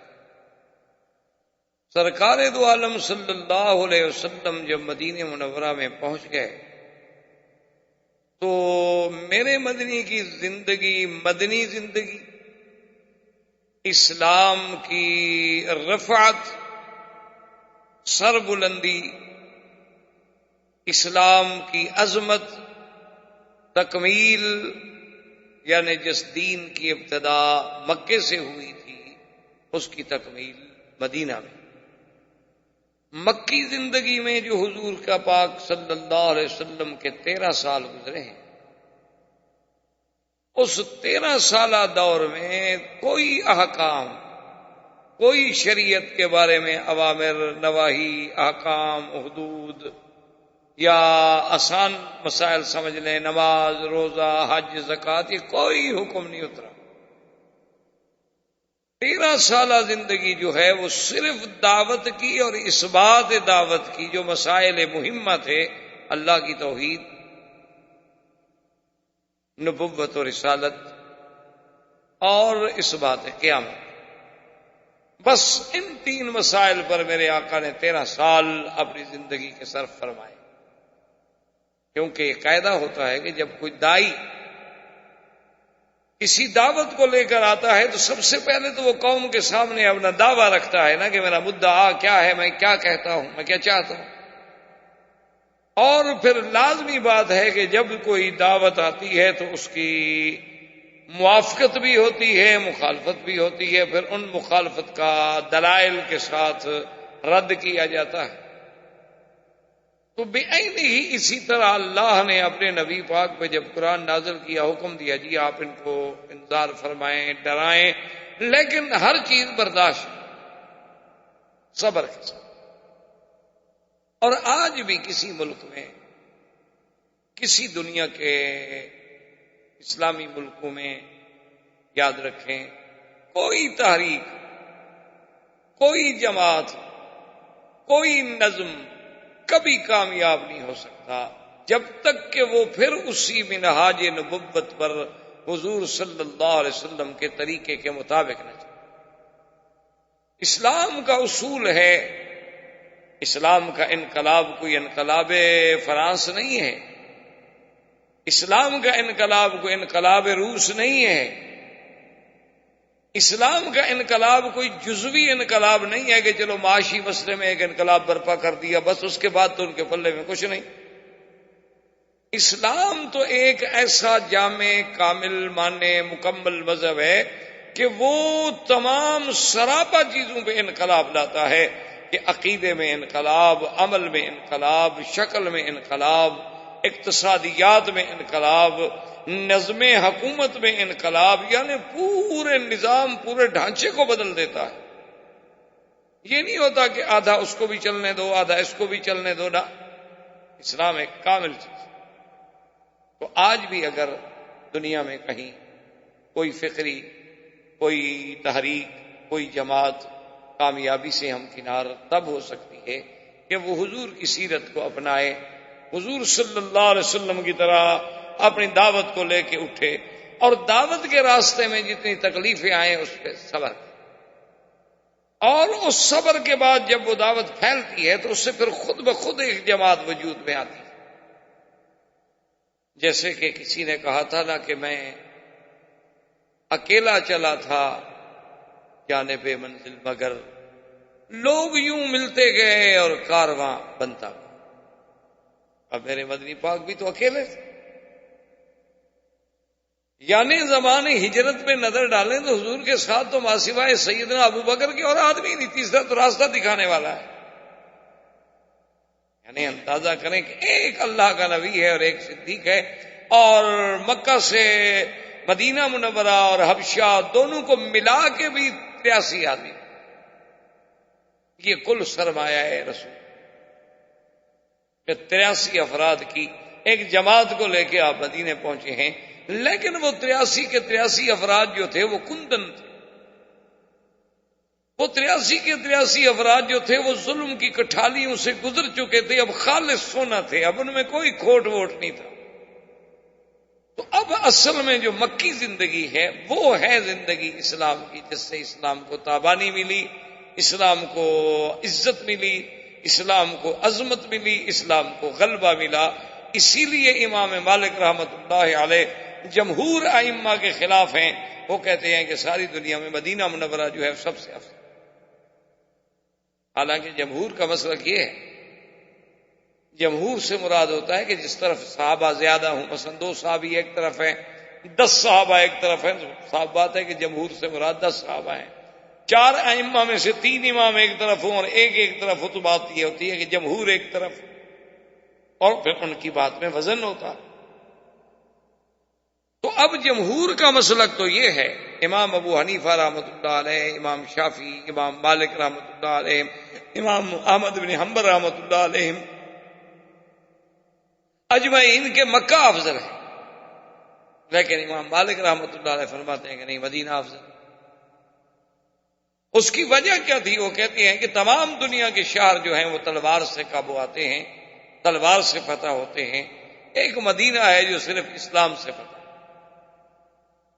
تو اب سیدنا محمد رسول اللہ صلی اللہ علیہ وسلم جب مدینے میں تشریف لے گئے تو جس جگہ پر آپ کی اونٹنی مبارک بیٹھی تھی وہ ایک خالی چٹیل سی جگہ تھی، میدان تھا۔ آپ نے فرمایا لمن ھذا الارض، زمین کس کی؟ انہوں نے کہا حضور یہاں 2 یتیم بچے ہیں اور باپ مر گیا ہے، ان کی یہ زمین ہے۔ آپ نے فرمایا ان کو بلائیں، تو آپ نے کہا کہ ہم یہاں مسجد بنانا چاہتے ہیں، تو یہ زمین جو ہے ہمیں بیچ دو۔ تم نے کہا کہ یا رسول اللہ، ایک تو آپ مانگنے والا نبی ہو اور مانگتا بھی اللہ کے لیے ہو، تو ہم نے اس سے اور کیا قیمت لینی ہے کہ خدا کا گھر یہاں بن جائے؟ حضور نے فرمایا کہ پھر مجھے کوئی دوسری جگہ دیکھنی ہوگی، میں اللہ کا گھر تو بناؤں گا لیکن خالصتاً خرید کر۔ انہوں نے کہا جی ٹھیک، جیسے آپ راضی یہاں پیسے دینا چاہتے ہیں پیسے دے دیں۔ تو سب سے پہلا کام یہ ہوا کہ حضور پاک نے وہاں مسجد کی بنیاد رکھی۔ یہ سب سے پہلی مسجد تھی۔ اس طرح تو مسجد قباء تھی، لیکن باعتبار مسجد نبی صلی اللہ علیہ وسلم کے یہ پہلی مسجد تھی جس کی بنیاد سرکار دو جہاں رحمت للعالمین نے رکھی۔ اور اس زمانے میں مسجد کا تصور یہ نہیں تھا کہ جہاں جا کے آپ صرف نماز پڑھ لیں، بلکہ مسجد کا تو ایک بہت بڑا حساس یعنی کردار تھا کہ وہی مسجد ہوتی تھی اور وہی مدرسہ ہوتا تھا اور وہی یوں سمجھ لیں کہ پارلیمنٹ ہاؤس تھا، وہی پریزیڈنٹ ہاؤس تھا، وہی جناب جی ایچ کیو تھا، سب کچھ مسجد تھی۔ اسی لیے آپ نے دیکھا نہیں تھا کہ ابھی ایک ملک کے کسی لیڈر نے یہ کہہ دیا تھا نا کہ مسجد پہ ذرا غور کرو کہ اس کے مینار، اس کا قبہ، یہ تو ہمارے لیے ہیلمٹ ہے، اور مینار جو ہیں دیکھیں یہ ہمارے اسلام کے سب سے بڑے عظیم میزائل ہیں جو کفر کی قوتوں کو دیکھنے سے پاش پاش کر دیتے ہیں، چلانے کی بھی ضرورت نہیں پڑتی۔ تو اس پہ اس کو سزا ملی ہے کہ تم نے پھر مسلمانوں کے ذہن میں ایک سوئی ہوئی چیز کو بیدار کرنے کی کوشش کرو، پھر جگا رہے ہو۔ اب تو مسجد جو ہے نا جی بس ایک ہے کہ چلو عبادت کی جگہ ہے، ہم وہاں جا کے نماز پڑھائیں گے۔ اچھا بعض لوگ تو مسجد کو یہ بھی سمجھتے ہیں نماز بھی ہو جائے گی، اس کے بعد بیٹھ کے گپ شپ بھی لگا لیں گے اور جگہ ذرا اچھی نہیں ملتی، ورنہ مسجد کا تو ایک بہت بڑا مقام ہے۔ صحیح حدیث مبارک ہے، حضور پاک صلی اللہ علیہ وسلم نے فرمایا کہ زمین والے لوگ جس طرح یوں دیکھتے ہیں آسمان کے کواکب کی طرح، اسی طرح اللہ کے فرشتے جو آسمانوں پہ ہیں ان کو مسجد ایسے نظر آتی ہے جیسے تارے زمین پہ چمک رہے ہیں، ان کو بھی مسجدیں نظر آتی ہیں۔ یہ تو منارہ نور ہے، یہ تو منارہ اسلام ہے، یہ تو اساس اسلام ہے، اور یہ مراکز اسلام ہیں۔ سب سے پہلے حضور نے مسجد کی بنیاد رکھی اور اس میں پہلا مدرسہ قائم ہوا جس کو مقام صفہ پر اصحاب صفہ، جو وہ لوگ تھے مہاجرین جن کا کوئی کسی قسم کا ذریعہ ماوا ملجا ٹھکانے کا کوئی سبب ہی نہیں، سب سے پہلا کام یہ ہوا کہ اللہ کی مسجد میں مدرسہ قائم کیا۔ اسی لیے آج تک اہل حق کے جو علماء ہیں ان کا وہی تصور ہے۔ آپ نے دیکھا ہوگا لوگ انہیں اب بھی پاگل سمجھتے ہیں کہ دیکھو جی یہ مولوی ہیں، اتنا دنیا ترقی کر گئی اور ابھی تک یہ وہی بیٹھ کے گھر میں بخاری شریف اور مشکات شریف اور لوگوں کو قافیہ نحو پڑھا رہے ہیں۔ لیکن یہ کتنے بیچارے کم عقل لوگ ہیں مولوی، اب بھی دیکھو وہی مسجدوں میں پڑے ہوئے ہیں، وہی مسجد کا مصلی، وہی مسجد کا مینار، وہی مسجد کا حجرہ۔ حالانکہ اصل وجہ کیا ہے کہ ان کے سامنے سیرت رسول عربی نہیں۔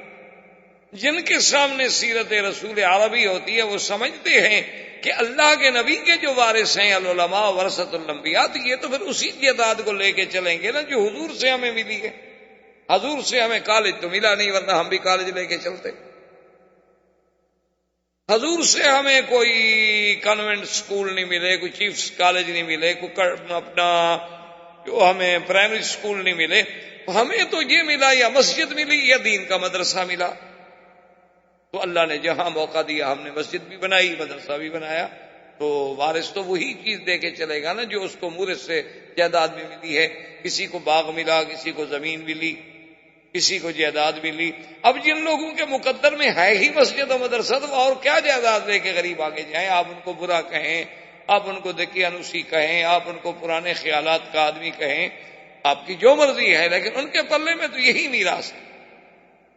اگر اسی طرح پرانے ہونے کا دماغ آ گیا تو پھر تو کل کوئی دہریہ یہ بھی کہہ سکتا ہے ان کا خدا بھی بہت پرانا ہو گیا، ہزاروں سال گزر گئے تو خدا بھی نہیں ڈھونڈے، اور ان کا نبی بھی بہت پرانا ہو گیا، 1400 سال گزر گئے، ابھی تک ایک لیڈر پہ کھڑے۔ وہ تو یہ بھی کہے گا بھئی ان کا کعبہ تو بہت ہی پرانا ہو گیا، وہ تو زمین پیدا ہوئی تو کعبہ آ گیا۔ تو پھر اگر آپ نے پرانی چیزیں ساری چھوڑنی ہے تو پھر آپ کی مرضی ہے، ورنہ ہم تو مجبور ہیں، ہمارے دامن میں میراث رسول کے علاوہ اور کچھ چیز ہم کریں تو کیا کریں، ہم مجبور ہیں، آپ ہمیں معذور سمجھیں۔ بجائے اعتراض کرنے کے. لیکن ہر آدمی کوئی لاڈمی کالے کا وارث ہے، اس کا قانون لے کے چل رہا ہے. اسی طرح کوئی شیکسپیئر کا وارث ہے تو اس کے پاس آپ کو شیکسپیئر کی نظمیں ہی ملیں گی نا. اسی طرح کوئی اسٹالن کا، کوئی لینن کا، کوئی کسی کا، کوئی ماؤ کا، کوئی چاؤ کا. تو ہمارے پلے میں تو محمد مدنی کی سیرت ہے. ہم کہاں جائیں؟ ہم یہ دیکھتے ہیں کہ مدینے پہنچنے کے بعد سب سے پہلے حضور نے مسجد بنائی، مدرسہ جاری کیا، اور اس کے بعد فرمایا کہ انصار و مہاجرین کو بلائیں. آخا بین المہاجرین والانصار، فرمایا کہ بھی آؤ، آج اللہ کا نبی تمہارے درمیان میں ایک فیصلہ ہے. انصار حاضر ہو گئے، انہوں نے کہا جی ہاں. آپ نے فرمایا دیکھو یہ میرے آنے والے مہاجرین جو ہیں یہ لٹ پٹ کے آئے ہیں، اخرجوا من دیارہم واموالہم، ان کو تو ان کے مال بھی چھین لیے گئے، اور حویلیاں، گھر، دیار، بچے، سب کچھ یہ تو لٹ پٹ کے 3 کپڑوں میں آئے. لیکن اللہ نے آپ لوگوں کو تو گھر دیا ہے. آپ جو ہیں گھر والے ہیں، یہ آپ کے مہمان ہیں اور آپ کے بھائی ہیں، ایمان والے ہیں، اور سب کچھ چھوڑ کے یہ اسلام کے لیے، مدنی سرکار کی محبت کے لیے یہاں آئے ہیں. تو میں یہ چاہتا ہوں کہ ایک انصاری اور ایک مہاجر، ان کو ہم آپس میں بھائی بھائی بنا دیں. انصار نے کہا آمنا یا رسول اللہ، بالکل ہم تو حاضر ہیں. نے کہا یا رسول اللہ بالکل آپ کا حکم ہے، بالکل ہم بالکل بقلبنا قلوبنا، ہم اپنے دل سے راضی ہیں. اب حضور نے اس کو کہتے ہیں مواخات، یعنی آپ نے مہاجر و انصار کے درمیان میں مواخات قائم کی. ایمان سے کہیں کیا اس میں درس نہیں تھا کہ ہم آج تک بھی مہاجر مہاجر ہے اور انصار انصار ہے؟ ہمارے درمیان میں یہ جو دیواریں کھڑی ہیں کیوں ہیں؟ ورنہ اللہ کے نبی تو اللہ سے بھی دعا مانگ سکتے تھے نا کہ مہاجروں کے پاس کچھ نہیں ہے، میرا اللہ کو آسمان سے بھیج دو. تو کیا مشکل تھی؟ اب اگر اس سرزمین سے پیٹرول نکل سکتا ہے، سونا نکل سکتا ہے، اور بڑی بڑی معدنیات نکل سکتی ہیں، اب اس ملک کی ریت کو بھی اللہ نے قیمتی بنا دیا ہے، تو کیا اللہ اپنے نبی کے لیے نہیں دے سکتے؟ لیکن امت کو تعلیم دینی تھی کہ ہمارا سب سے بڑا رشتہ جو ہے وہ ایمان کا رشتہ ہے. جب وہ ایمان کا رشتہ ٹوٹ جائے گا تو پھر مہاجر مہاجر ہوگا، انصار انصار. جب وہ ایمان کا رشتہ ٹوٹ جائے گا تو پھر کوئی ہندوستانی ہوگا، کوئی پاکستانی ہوگا، کوئی افغان ہوگا، کوئی سید ہوگا، کوئی پشتون ہوگا، کوئی سندھی ہوگا، کوئی تاجک ہوگا، کوئی ازبک ہوگا، کوئی پشتو بولنے والا، اردو بولنے والا. پھر یہ سارے جھگڑے پیدا ہو جائیں گے. اللہ کے نبی نے سب سے پہلی بنیاد یہ رکھی کہ اس تفریق کو مٹا ڈالو، ان کو بھائی بناؤ. اسی لیے حدیث مبارک میں ہے کہ ایک دفعہ مدینہ منورہ کی زندگی میں اوس و خزرج بڑے قبیلے تھے جو انصار میں تھے، پھر انصار کے سب الحمدللہ اسلام میں آ گئے. یہ بہت بڑے قبیلے تھے، ان کی آپس میں کچھ جھگڑا ہو گیا. تو ایک اوس والے نے پکارا اپنے قبیلے کو، خزرج والے نے پکارا اپنے قبیلے کو. پرانے دور میں تو یہی تھی نا، ہر آدمی اپنی قوم کو پکارتا تھا. تو وہ دونوں جناب تلواریں لے کے نکل آئے. حضور صلی اللہ علیہ وسلم کو جب پتہ چلا تو حضور گئے، آپ نے فرمایا ما بال فیکم الجاہلیہ، کہ اللہ کا نبی تمہارے اندر موجود ہے اور تم ابھی تک قومیت کے نعرے لگا رہے ہو. دعوها انہا منتنۃ، چھوڑ دو ان قومیت کے نعروں کو، یہ تو بدبودار نعرے ہوتے. کہیں لسانیت کا جھگڑا، یہ کون ہے جی اردو سپیکنگ ہے، یہ کون ہے جی بنگلہ سپیکنگ، یہ کون ہے جی یہ جناب مالاباری ہے، یہ کون ہے جی یہ کیرالہ کا ہے. لسانیات پہ جھگڑا، قومیتوں پہ جھگڑا، رنگ پہ جھگڑا. وجہ کیا ہے کہ وہ اسلام کی قوت جو تھی وہ کمزور ہوگی. اب یہ دیکھیں اسلام کا تقاضا کہ حضور نے بھائی بھائی بنا دیا، سب بھائی بن گئے. اچھا ایک روایت میں خدا کی شان ہے کہ سیدنا علی بچ گئے. سیدنا علی رضی اللہ تعالیٰ عنہ نے کہا کہ یا رسول اللہ آپ نے مجھے تو کسی انصاری کا بھائی نہیں بنایا.